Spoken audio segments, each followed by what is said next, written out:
Magandang araw mga kaibigan. Bigyan natin ng reaksyon, opinion, itong post ng ABS-CBN. Statement of Senator Francis Pangilinan expressing support for Senator Sherwin Gatchalian as Senate President.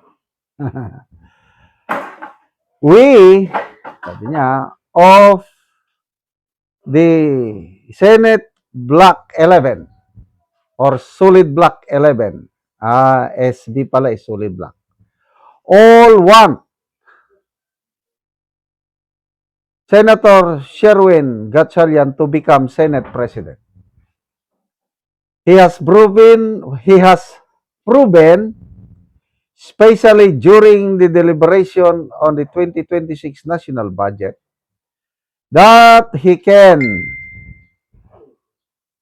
protect the people's money and ensure that public funds go where they are most needed. Principle-wise, Senator Win is competent, steady, and fair.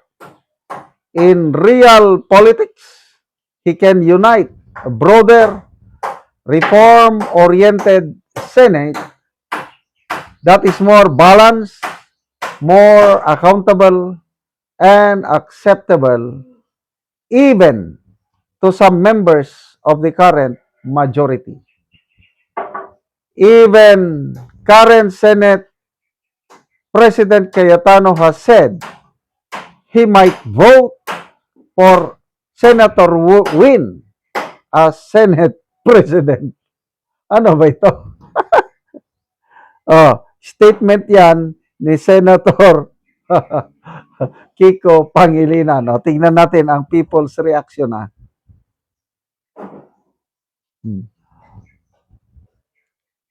Okay, comments.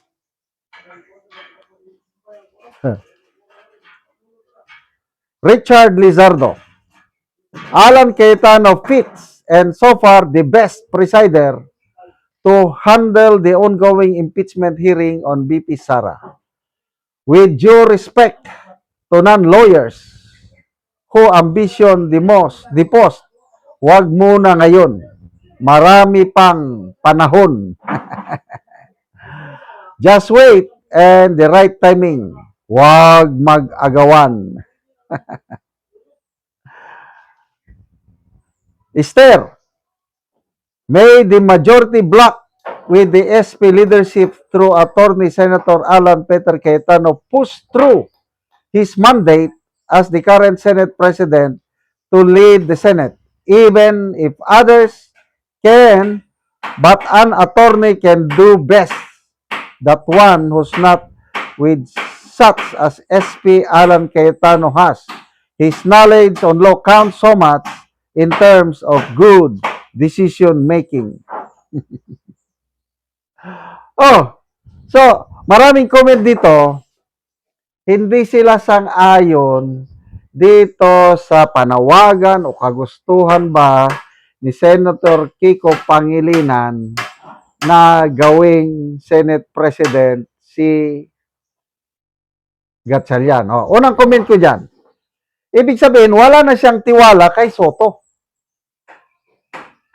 Kasi kung may tiwala siya kay Soto, di dapat ibalik si Soto. Ngayon, dahil nananawagan siya na ang ibalik na Senate President si Gatchalian, bumalimbing. Anyway, pananaw ko lang yan.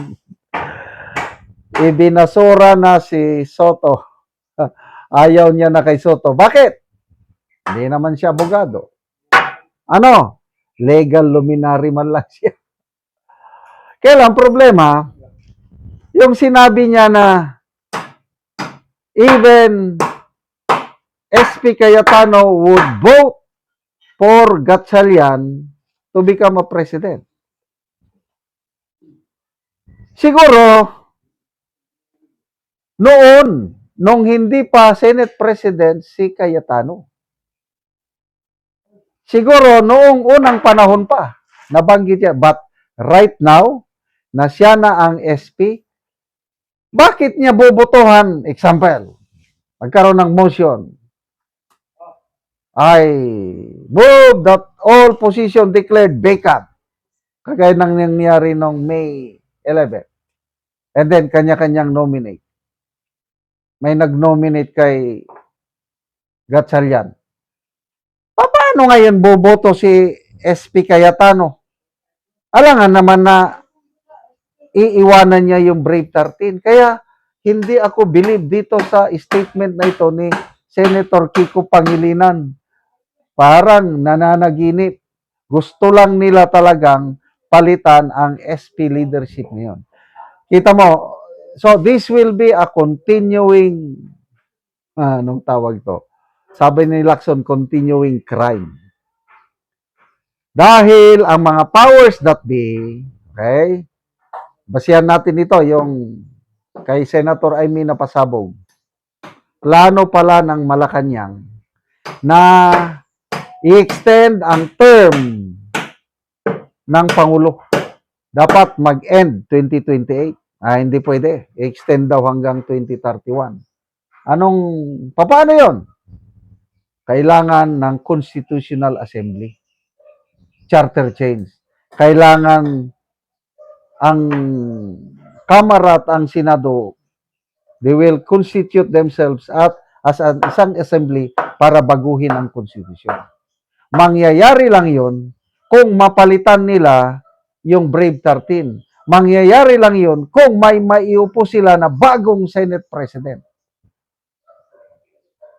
Papayag ba yan si Senator SP Cayetano? Papayag ba yan ng Brave 13?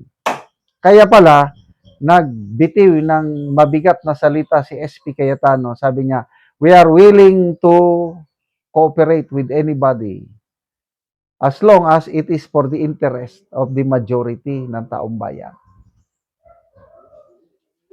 Kailang, huwag nyo kaming diktahan. Huwag nyo hawakan ng aming liig. At sasabihin na susuportahan namin ang isang sensitibong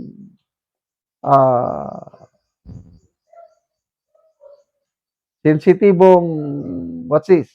Yung charter change. Hindi nyo kami hawak. Kaya ito, ano na sila? Halos hindi na makatulog-tulog. Halos everyday na lang mayroong galawan tungkol sa kudita, ba't nagkakamali sila. Brave 13, sabi ng isang political strategist si Mr. Lito Banayo, hindi na yan matitibag. Siminto na yan. Hindi na nila mabre-break. Kaya, good luck po, Senator Kiko Pangilinan. Sana magtagumpay kayo na agawin ang majority at ilagay si Senator Gatchalian as Senate President. Kailangan nyo ng dalawa para maging majority kayo. Good luck. Salamat mga kaibigan sa inyong pagsubaybay sa channel na ito. Malaking tulong nyo ngayon sa tribong Talaandig ng Bukidnon dahil ang sweldo natin sa channel na ito is pantulong po sa tribo. Namimigay tayo ng libreng yero at pako para makapagpatayo sila ng mas maayos na tira. Panoorin nyo ang video na ito. Karon ni anak ko sa balay sa natabangan ng ugero. So mauna ni ang gitabang nga yero nga ilan ang giatop tungod kay nagdali-dali sila og atop tungod kay sige og kaulan dire. So karon atong nakita nga human na gyud sa pag-atop og nakapatindog na gyud sila sa ilang balay tungod sa tabang. So kuan na gyud. Tungod sa tabang nakabalay na sila. Salamat sa Ginoo nga ug sa nagtabang sa sin nga nag-atop na gid kay ga tuluan na among balay sa gi atop na gid namo ang gitabang sa amoa. Oo, so tungod kay sige na og kaulan inyo na lang giatop ang gitabang sa inyo nga yero. O giatop na gid namo. Salamat kayo sa nagtabang sa amoa. So nindot na gyud ang inyong atop. So pila na to ka tuig ang inyong atop nga inyong gipulihan nga karon nakapatindog na mo aning inyong bag-ong balay? Pila? 5 na katuig. 5 na ka tuig. So karon nindot na gyud mo maulanan. Dili na. hinaot unta nga magpadayon pa ni nga tabang kay para matabangan ang kakalisod. So daghan pa di ang nanginhanglan og tabang O dagan pa gyud. nga sama ninyo. So salamat kayo.